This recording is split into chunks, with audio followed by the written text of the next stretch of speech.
नमस्कार दोस्तों, welcome to our channel stock prediction.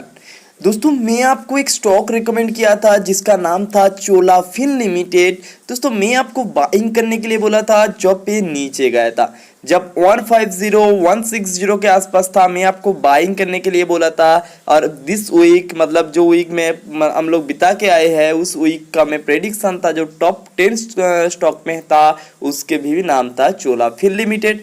लेकिन मेरा टारगेट अचीव नहीं हुआ, लेकिन स्टॉक ने किया बिल्कुल क्लीन परफॉर्मेंस। दोस्तों इसके पीछे क्या रीजन है, मैं क्या देख के आपको रिकमेंड किया हूँ, पूरा सब कुछ जानेंगे। और ये जो सीरीज चल रहा है फंडामेंटल एनालिसिस का, आज इसी स्टॉक का फंडामेंटल एनालिसिस करेंगे और सब कुछ जानेंगे। तो वीडियो साथ तो बने रहिए और वीडियो को लाइक और चैनल को सब्सक्राइब भी कर लीजिए। तो दोस्तों ये मैं 5 साल का आपको चार्ट दिखा रहा हूँ जहां पे स्टॉक आपको 64% के आसपास आपको क्या दिया है, रिटर्न दिए है। तो आप समझ सकते हैं आपको 5 साल में आप अगर 5,000 रुपया रखते हैं तो उसको आप क्या 2,500 या 3,000 रुपया के आसपास और आपको रिटर्न दिए है। तो इसी वजह से ये स्टॉक इतना महत्व है, इतना पावरफुल है। दोस्तों फिलहाल शेयर्स का ये मिड कैप है जो आपको मोड मतलब मीडियम रिस्क पे मिलता है। दोस्तों कोविड-19 के इशू के वजह से बहुत सारे लो रिस्क वाले स्टॉक आपको मीडियम रिस्क पे आते हुए नजर आया, लेकिन ये स्टॉक असल में आपको लो रिस्क में ही है। तो और भी हम लोग देखेंगे इसका 1 साल का मतलब 1 ईयर का अगर इसको चार्ट देखेंगे ना तो आपको नेगेटिव में रिटर्न आते हुए नजर आया। लेकिन इसके पीछे क्या रीजन है आपको पता होगा। दोस्तों आपको पता है कोविड-19 की वजह से हर स्टॉक जहां पे गिरे हैं, ये स्टॉक को तो गिरना तैयार था तो ये गिरे हैं। इसमें कुछ भी दिक्कत वाली बात नहीं है, फंडामेंटल खराब नहीं हो जाता है। देखिए कोविड-19 की वजह से कौन सा स्टॉक जो गिरे नहीं है, आप मेरे को नाम बता सकते हैं जो ये स्टॉक गिरे नहीं है।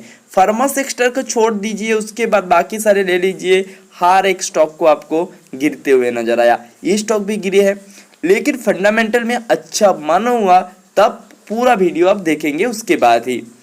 तो मैं एक मंथ का अगर चार्ट दिखाऊंगा तो आपको पैसा डबल मतलब आपका आधे करने में पूरा देख पा रहे हैं। 42% के आसपास आपको रिटर्न दिए हैं। तो ऐसे इसका बाईबैक स्टार्ट हुआ था, बाईबैक मई 19 से इसका बाईबैक स्टार्ट हुआ था, जहां पे आपको इसका अच्छा रैली हर दिन आप देख पा रहे। उसके बाद 150 के आसपास जब मेरे को आया तब जाया इसका इंडिकेटर भी मेरे को बहुत एक मतलब आप ट्रेंड वाली मतलब मूवमेंट दिखा रहे थे और उसका फंडामेंटल भी उसके साथ सपोर्ट किया था। इसी वजह से मैं आपको रिकमेंड किया था चोला फिन को, और जाकर बाइंग किए हैं आज तो अपने 40 पॉइंट के आसपास प्रॉफिट में है। तो आपको तो कंग्रेचुलेशंस है, लेकिन क्या आपको इसमें बने रहना है, सबसे बड़ी बात है। आप अगर स्विंग ट्रेडर है तो आप प्रॉफिट बुकिंग कर सकते, लेकिन आप अगर इन्वेस्टर है, आप अगर फ्रेश बाइंग करना चाहते तब तो वीडियो को अंत तक देखना ही है। अगर आप स्विंग ट्रेडर है तभी भी तो आपको देखना ही है दोस्तों।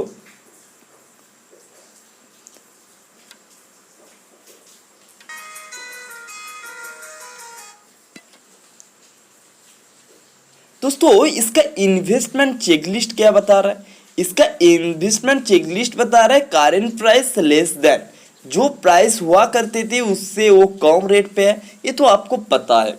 इसमें क्लिक कर दीजिए। अच्छा एफडी रिटर्न के साथ आपका इसका कंपेयर किया जाए तो ये स्टॉक आपको बैंक एफडी से भी ज़्यादा रिटर्न दे के आया है। मतलब आगे में देगा कि नहीं पता नहीं दोस्तों, जो उसका पीछे का सफर था उसमें क्या है ना, बैंक एफडी से भी ज़्यादा रिटर्न दिए। बैंक एफडी हाईएस्ट जो जाता है 6% 8% के आसपास है, उससे भी ज़्यादा आपको रिटर्न देखे। मैं आपको 5 साल का जो आपको चार्ट दिखा रहा था वहाँ पे आप 1 महीना आप कंपेयर कर लेंगे तो आपको सीधा पता चल जाएगा ये आपको एफडी से भी ज़्यादा रिटर्न दिए है। तो आपका इसका डिविडेंड रिटर्न्स के बारे में बात की तो ये स्टॉक ने आपको डिविडेंड रिटर्न्स उतना एट्रैक्टिव नहीं दिए हैं, अगर नहीं भी दिए। अच्छा डिविडेंड रिटर्न्स के बारे में एक बात किया जाए, अपना बहुत अगर लॉन्ग टर्म अगर इन्वेस्टर है तभी जाकर आपको डिविडेंड जो रिटर्न्स है उसका आपको चेकलिस्ट मतलब फुलफिल होना चाहिए। नहीं तो अगर आप स्विंग ट्रेडर है, कुछ दिन के पैसा डालना चाहते तो डिविडेंड रिटर्न्स आपके लिए उतना ज़्यादा मेहनत मतलब उतना ज़्यादा इम्पोर्टेंस नहीं रखता, ये मेरा पर्सनल मानना है। दोस्तों entry point is good time to consider, stock is not a overbought zone. अभी भी स्टॉक ओवरबॉट जोन पे नहीं है तो आप इससे बाई कर सकते हैं। लेकिन देखिए अगर अभी आप बाइंग करेंगे ना तो आपको करना है बहुत दिन वेट, क्योंकि आपको यहाँ से मुनाफा लेके निकालना का टाइम ना मतलब टाइम थोड़ा लग सकता है, लेकिन स्टॉक आपको बहुत अच्छा यहाँ से भी आपको रिटर्न कमा के देगा।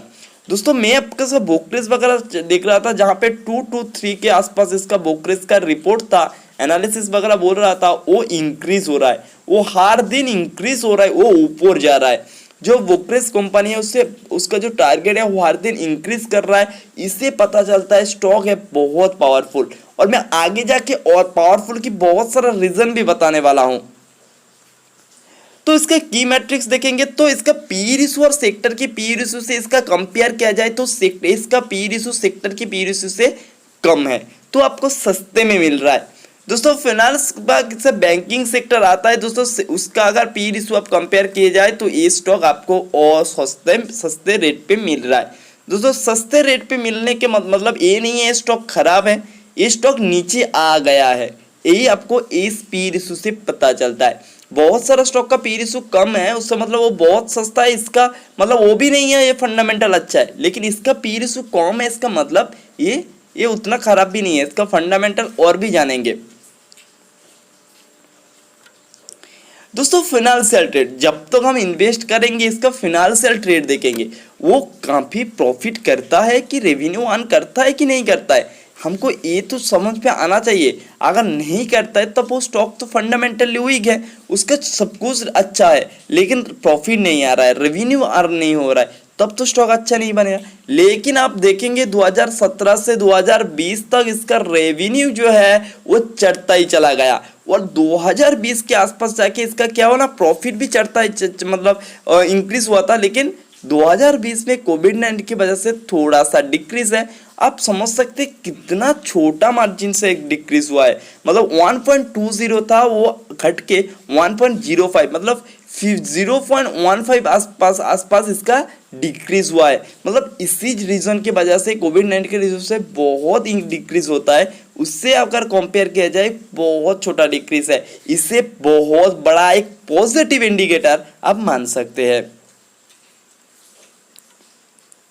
तो होल्डिंग स्टेट देखेंगे तो 6 मंथ में प्रोमोटर जो है वो मतलब डिक्रीज किया है, मतलब उसका शेयर होल्डिंग जो है वो डिक्रीज किया है, ये एक चीज नेगेटिव है।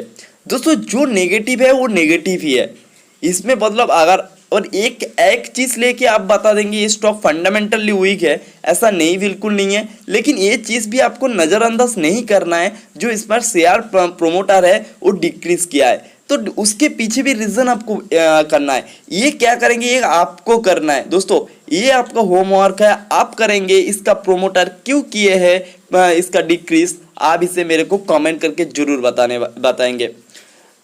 तो इसका जो प्रोमोटर के पास जो होल्ड शेयर है मतलब जिसका क्वांटिटी के पास उसका शेयर है वो किसी के पास गिरवी नहीं रखा है, मतलब बैंक को दे नहीं दिया है जो मेरे को लोन दे दो मेरे शेयर ले लो, ऐसा बिल्कुल भी नहीं किया है दोस्तों। इसका जीरो है, मतलब गिरवी एक क्वांटिटी का भी शेयर नहीं रखे, ये एक बहुत बड़ा पॉजिटिव है।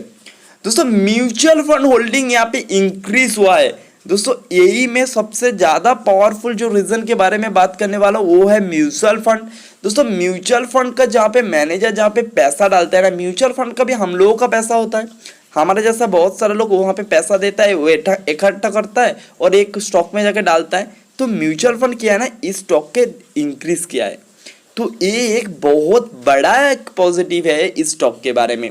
दोस्तों आपको पता होगा म्यूचुअल फंड जो एनालिसिस करता है बहुत स्ट्रांगली एनालिसिस करता है और ये ऐसा वैसा मतलब स्टॉक में ये लोग पैसा नहीं डालते, तो आपका भी एनालिसिस करने का जो दिमाग मतलब ज़्यादा प्रेशर था ना वो हट जाता है जब म्यूचुअल फंड का होल्डिंग देखते हैं।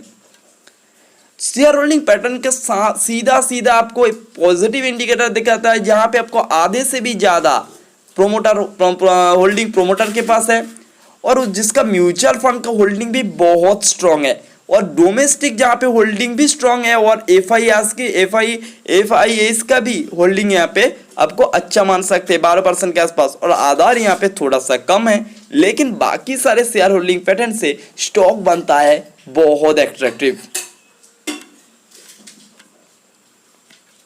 दोस्तों इस कुछ मतलब रीजन की वजह से मैं स्टॉक को बोला था बाइंग करने के लिए। अगर आप करेंगे फ्रेश बाइंग तो आपको भी करना है इसका और भी थोड़ा एनालिसिस।